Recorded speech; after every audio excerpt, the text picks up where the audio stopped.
फकीर खपियो बाबुल अवानी नो अचा सामो सोन में मुनार ने जो ॾिसां सिंगार पियो चंद पातुस जान बन वटे बाबज पुरा ई लख बी दरवाजे मुबारक खां कया दीदार पियो जद खुशीअ में अखि खुली पई जाखणी जागी ॾिसां मारो गाही महेसर मुझ ज़ारो ज़ार सामो सजण जो रोज़ो आहे दर्द वती दिल छा ॿियो चाहे सामो सजण जो रोज़ो आहे दर्द वती दिल छा ॿियो चाहे कलब खे करार मिलियो कलब खे करार मिलियो मज़ा मज़ेदार ॾिसां थो वाह वाह मदीनो वाली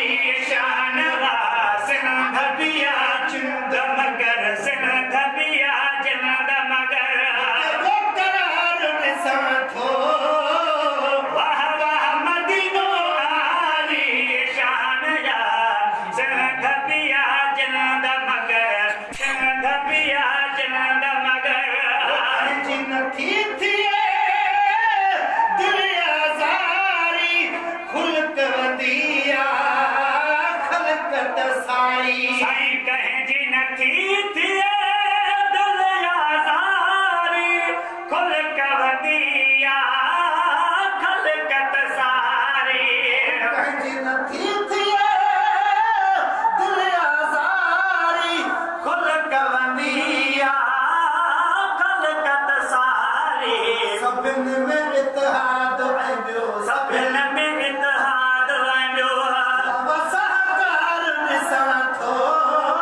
वाह वाह मदीनो वाली शान या सिंध पिया जिंद मगर सिंध पिया जिंद मगर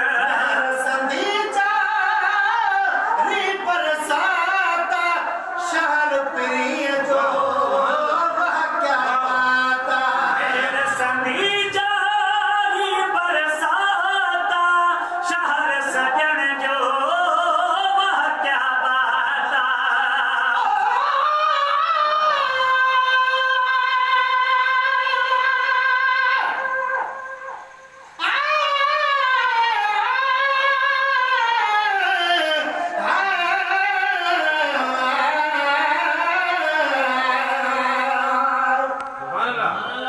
हबीबन जो हुकुम थींदो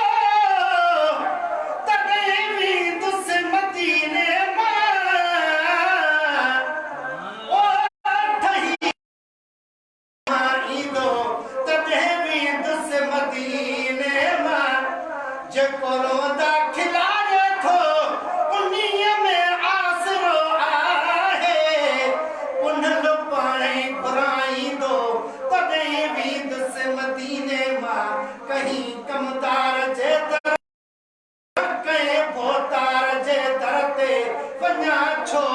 रब मदद ॾींदो तॾहिं वेंदुसि मदीने मां हाफ़िज़ न्याज़ पाही मां हबीबन जे अॻियां सवाली सखी सिंध मां सॾाईंदो तॾहिं वेंदुसि मदीने मां साईं मेहर संधी जारी बरसाता शहर पिरिय जो वह क्या बाता संधी चारी बरसाता शहर प्रिय जो वह क्या बाता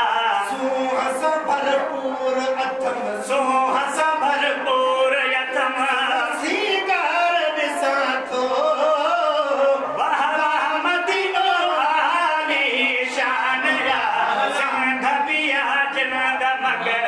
सिंध पिया जिंद मगर दर्शन लाइ अञा दिल ई बुखी आहे ॾाढी नवाज़ण मोट ॾुखी आहे दर्शन ले दिल ही बुखिया ॾाढी नवाज़ण मोट ॾुखिया दर्शन लाइ अञा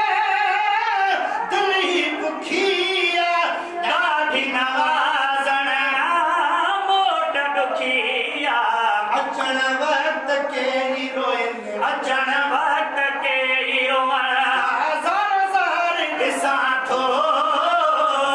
वाह वाह मदीनो आली शान या सिंध पिया जिंद मगर सिंध पिया जिंद मगर बेकरार ॾिसां थो वाह वाह मदीनो